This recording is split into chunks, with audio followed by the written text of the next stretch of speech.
आपसे एक सवाल करना चाहती हूँ।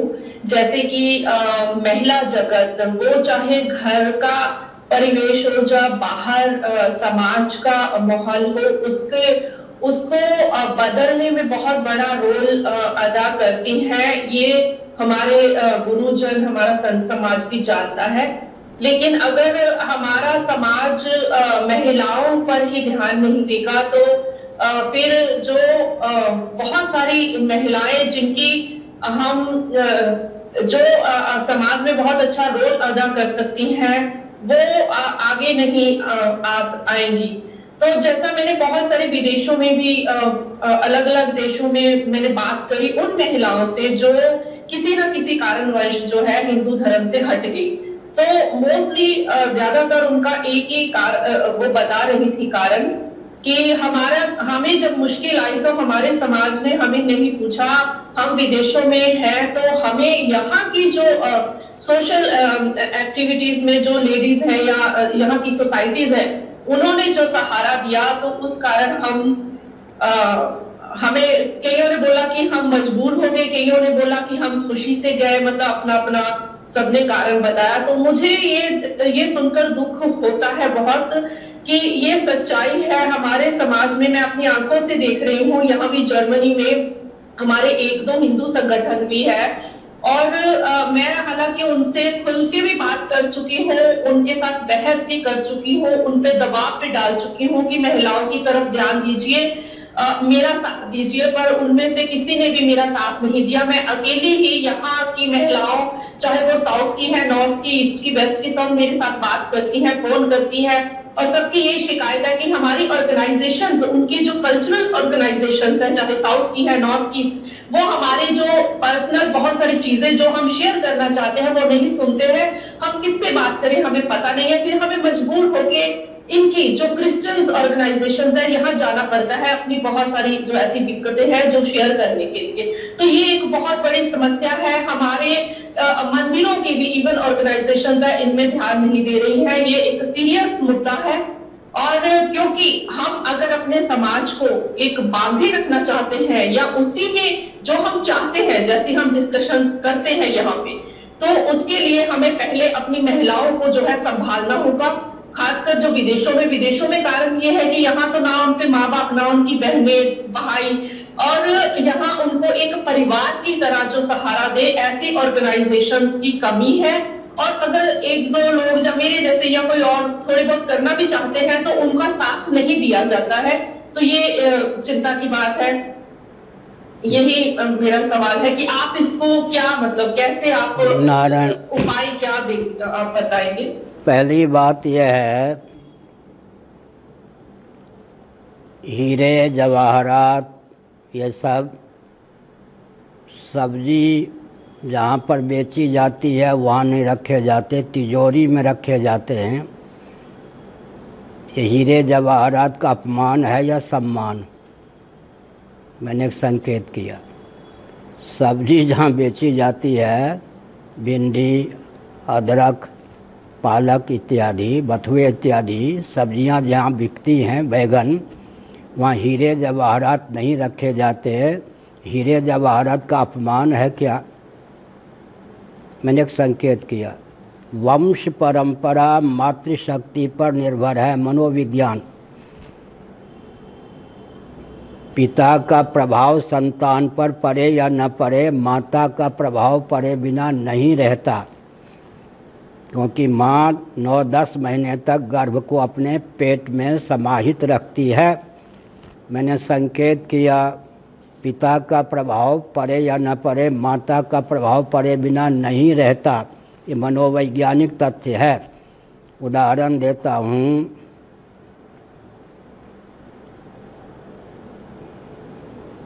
उदाहरण हमारे यहाँ बहुत हैं, लेकिन उदाहरण देता हूँ गांधारी आदि का। गांधारी ने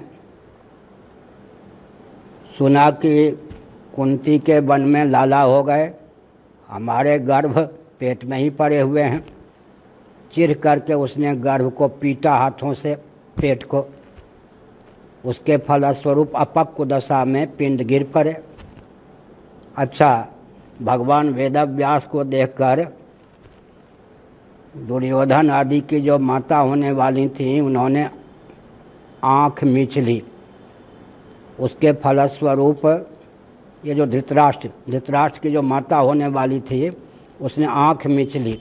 उसके फलस्वरूप बेटा अंधा हो गया। तो मनोविज्ञान की दृष्टि से माताओं के शील की रक्षा पर वंश निर्भर है। सबसे पहली बात है कि मातृशक्ति के शील और स्वास्थ्य के अविरुद्ध और अनुकूल उनको कार्यक्षेत्र दिया जाए। द्रौपदी पूरा परिवार चलाती थी, 10,000 स्नातकों का नाम उसको याद था, सबको भोजन करा के फिर बाद में पति को भोजन करा के स्वयं करती थी। यह भगवती सीता युद्ध करना भी जानती थी, लक्ष्मीबाई युद्ध करना भी जानती थी। सुलभा का चरित्र हमारे महाभारत में है। जनक जी के दरबार में सुलभा ने जो अपना पांडित्य व्यक्त किया है, मंडन मिश्र की पत्नी देवी थी या नहीं, भगवान शंकराचार्य भी उसके वैदिश पर मुग्ध थे या नहीं, किस दृष्टि से देवियों को पीछे रखा गया। जहाँ जहाँ देखिए अंग्रेज़ों के शासनकाल में जो भ्रांति उत्पन्न की गई वो बात दूसरी है। सनातन परंपरा को देखिए, शील और स्वास्थ्य के अविरुद्ध आज का वैज्ञानिक जगत भी स्वीकार करता है। कुछ ऐसे शब्द हैं, माताएं अगर जोर से बोलें तो गर्भाशय उनका विकृत हो जाता है। अच्छा, मैं उदाहरण दे रहा हूँ। आधुनिक वैज्ञानिक ढंग से अगर ये लड़कियां देवियां तैराकी बने तो गर्भाशय उनका विकृत हो जाता है। आज का विज्ञान कहता है लड़कियां जो तैराकी होती हैं भविष्य में गर्भ धारण करने की उनकी क्षमता नष्ट हो जाती है। इसका अर्थ है कि शील और स्वास्थ्य को देखते हुए विधि निषेध है, लेकिन मातृशक्ति को आगे बढ़ने में कहीं रोका गया हो। लक्ष्मीबाई ब्राह्मण घर की थी, उसको अस्त्र शस्त्र का प्रशिक्षण दिया गया था। सहस्त्रमुख रावण से भगवती सीता ने युद्ध किया था। भगवती दुर्गा ने, क्या है दुर्गा, शक्ति है या नहीं, देवताओं की समष्टि शक्ति से भगवती प्रकट हुई, उन्होंने युद्ध किया। युद्ध की कला भी, शास्त्रार्थ की कला भी मंडन मिश्र की पत्नी ने शंकराचार्य से शास्त्रार्थ किया। जनक की सभा में सुलभा पहुंच गई। सभी विद्वान उसके वैदुष्य पर मुग्ध थे। किस दृष्टि से देवियों को पीछे रखा गया? जहाँ कहीं विधि निषेध है उनके शील और स्वास्थ्य की दृष्टि से। तो मैंने पहले उदाहरण दिया, सब्जी मार्केट में जहाँ सब्जियाँ बिकती हैं वहाँ हीरे जवाहरात नहीं रखे जाते। इसलिए जहाँ कहीं देवियों के पर्दे आदि की प्रथा है उसके मूल में कि देवियों के शील पर कहीं कटाक्ष हो गया तो वंश परंपरा ही विलुप्त हो जाएगी, क्योंकि वो गर्भ धारण करती हैं। पिता का प्रभाव पड़े या न पड़े, माता का प्रभाव पड़े बिना नहीं रहता। मनोवैज्ञानिक तथ्य को देख करके उस पर कटाक्ष नहीं कर सकते। मनोविज्ञान को भी जानना चाहिए। हमारे यहाँ तो देवियों को बहुत अच्छा, एक विचित्र बात, उद्भव देखिए, एक ही मनु स्वयंभव मनु और शत्रुपा, एक ही परमात्मा दो रूपों में व्यक्त हुए। एकन ज्योतिरभुद्वेधा राधा माधव रूपकम। देवियों को कहीं कटाक्ष करके या नहीं, केवल जहाँ कहीं विधि है उनके शील की रक्षा, स्वास्थ्य की रक्षा की दृष्टि से। आधुनिक दृष्टि से शील और स्वास्थ्य पर विचार कीजिए तो वैदिक शास्त्रों में, वेदादि शास्त्रों में जो विधि निषेध है उसके प्रति आस्था होगी। अगर किसी ने कूटनीति का आलम्बन लेकर भ्रम फैलाया हो तो उसको दूर कर देना चाहिए। किस विषय में हम कह सकते हैं कि देवियों को पीछे रखा गया? मातृदेवो भव हमारे यहाँ पहले है। यहाँ तक कि माता का पुत्र पर पिता की अपेक्षा अधिक अधिकार होता है। लीजिए रामचरितमानस, राम जी केवल पिता ने तुमको आदेश दिया हो तो मैं विशेषाधिकार का प्रयोग करती हूँ, मत जाओ वन। किसने कहा? कौशल्या ने। कहीं माता का भी आदेश हो, संकेत था कैकेयी का, तो अवश्य जाओ, मेरी अपेक्षा विमाता कैकेयी का तुझ पर अधिक अधिकार है। मनुस्मृति आदि पर ये पुत्र पर, संतान पर पिता की अपेक्षा माता का अधिक अधिकार होता है।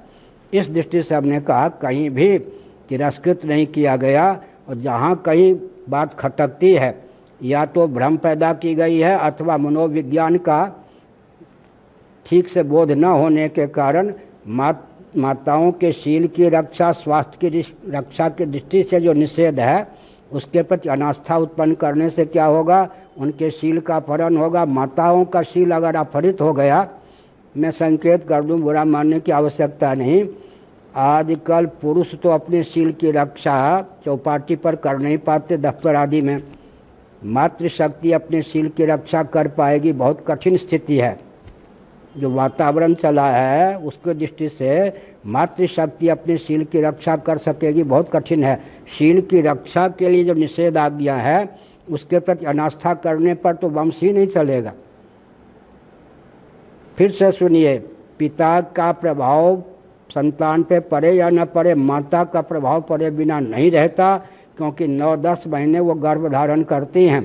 इसलिए गर्भवती देवियों के लिए रखा गया।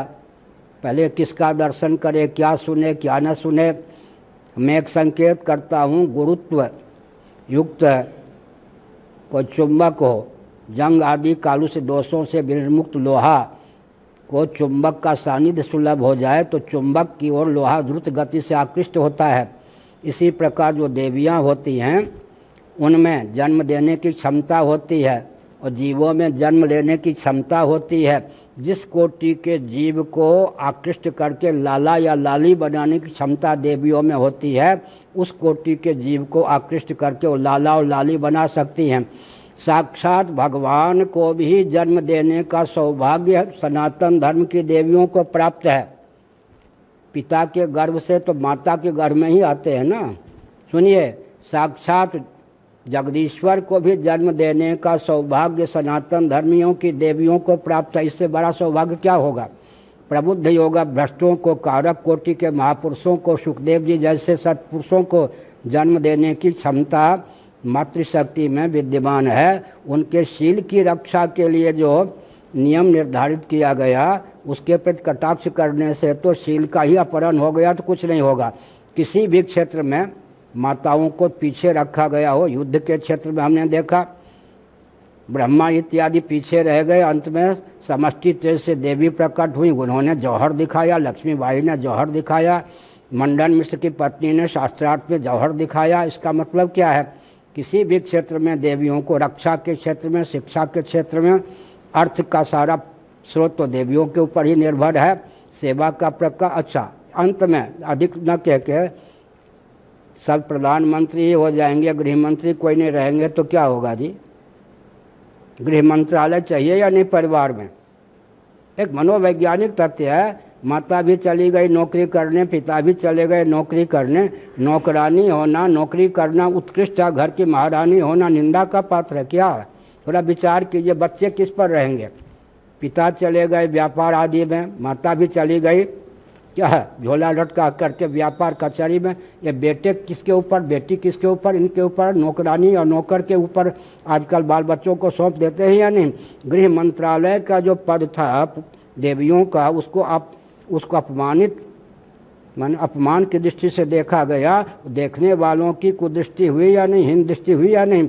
आज क्या है, प्रत्येक परिवार में बच्चों पर न माता का अधिकार है न पिता का, क्योंकि दोनों सर्विस में हैं, दोनों व्यापार में हैं, समान अधिकार, दोनों फौज में हैं। ठीक है, बाल बच्चों का पोषण कौन करेगा, गृह मंत्रालय तो विलुप्त है।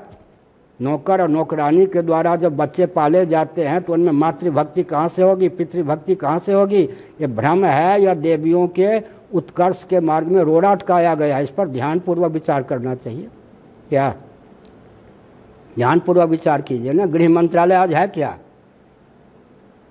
बच्चे जो आजकल हैं कर्कश क्यों होते हैं, वात्सल्य रस उनको प्राप्त नहीं है। बेचारे उठते हैं तब पिता कहीं चले जाते हैं 30 किलोमीटर सर्विस करने, माता कहीं चले जाते हैं, गोद में नौकर नौकरानी के द्वारा खेलते हैं। उनके जीवन में वात्सल्य होता ही नहीं, रस मिलता ही नहीं। उसके कारण क्या होता है, कर्कश होते हैं बच्चे। तो वंश परंपरा को विलुप्त करना मातृशक्ति का विकास है या ह्रास, इस पर विचार कीजिए ना। हमको तो हंसी इस बात को लेकर आती है, मनोविज्ञान भी जिनको प्राप्त नहीं है वो कहते हैं सनातन सिद्धांत के अनुसार, धर्म के अनुसार मातृशक्ति को कुचला गया। सुनिए, मैं सन्यासी हूँ, शंकराचार्य के पद पर हूँ। स्कंद पुराण काशी खंड में लिखा है, अगर कोई सन्यासी भी है, सबसे ऊंचा पद सन्यासी का होता है, उसमें भी सबसे ऊंचा पर शंकराचार्य का होता है। उसके सामने माता आ जाए तो दंडवत करे माँ को। फिर से सुनिए, हम सन्यासी हैं, सामान्य देवी देवता के आगे भी हमारे दंड नहीं झुकते, मर्यादा है। दंड में सभी देवी देवता पूरे ब्रह्मांड की शक्ति की स्थापना होती है। लेकिन सन्यासी हो, शंकराचार्य के पद पर भी कोई प्रतिष्ठित हो, कदाचित जन्म देने वाली माता सामने आ जाए, गद्दी से उठकर दंडवत प्रणाम करे, यह हमारे प्रति शास्त्र की आज्ञा है। इससे बढ़िया क्या होगा जी? प्रधानमंत्री हमारा स्वागत करेंगे, करते। प्रधानमंत्री, राष्ट्रपति सबसे ऊंचा पर शंकराचार्य का है, लेकिन माता अगर दिख आ जाए तो हम दंडवत करेंगे। शंकराचार्य होने पर भी किस दृष्टि से कहा गया कि मातृशक्ति का अपमान किया गया? फिर मैं कहता हूँ, भ्रांति की बात दूसरी है। शील की रक्षा का नाम अपकर्ष या अपमान नहीं है। इस पंक्ति को याद रखिए। मनोविज्ञान जिनको प्राप्त नहीं है उनको ये सोचना चाहिए कि 9 महीने 10 महीने जो गर्भ धारण करती हैं देवियाँ, वो गर्भ की दशा में जो चेतावनी दी गई, क्या पढ़ें, क्या भोजन करें, कैसे सुनें, किससे बात करें, किससे बात न करें। मैं एक संकेत करता हूँ, रजोधर्म की अवस्था में ये जो नेत्र हैं उसमें जिसका चित्र पड़ जाएगा उसी ढंग का बालक बालिका का जन्म होगा। मनोविज्ञान के भी जो शत्रु हैं वो एक प्रकार से नरगला प्रलाप करते हैं। किस क्षेत्र में? शिक्षा के क्षेत्र में। अगर आज की बात थोड़े है, शिक्षा के क्षेत्र में अगर हमने मातृशक्ति को नीचे रखा होता तो मंडन मिश्र के बाद उनकी पत्नी कैसे शंकराचार्य से शास्त्रार्थ करती? रक्षा के क्षेत्र में झांसी की रानी ब्राह्मण घर की थी या नहीं? भगवती रणचंडी बनी या नहीं? रक्षा के क्षेत्र में भी देवियाँ आगे थी या नहीं? और सारा अर्थ का तंत्र तो उनके पास, गृह मंत्रालय उनके पास। इसका मतलब आज विसंगति क्या है? मैंने ज़्यादा कहा विसंगति क्या है? बाल बच्चे नष्ट हो जाएं, वात्सल्य रस से विहीन हो जाएं, कर्कश हो जाएं, आतंकवादी हो जाएं, उग्रवादी हो जाएं, उसकी चिंता नहीं। दोनों दफ्तर में चले जाएं, व्यापार करें, बाल बच्चों में वात्सल्य रस नहीं आएगा, माता पिता का लाड़ प्यार नहीं होगा तो बच्चे आतंकवादी बनेंगे, उग्रवादी बनेंगे, उनका हृदय कर्कश बना रहेगा। इधर ध्यान है क्या? इस पर ध्यान दीजिए। नारायण।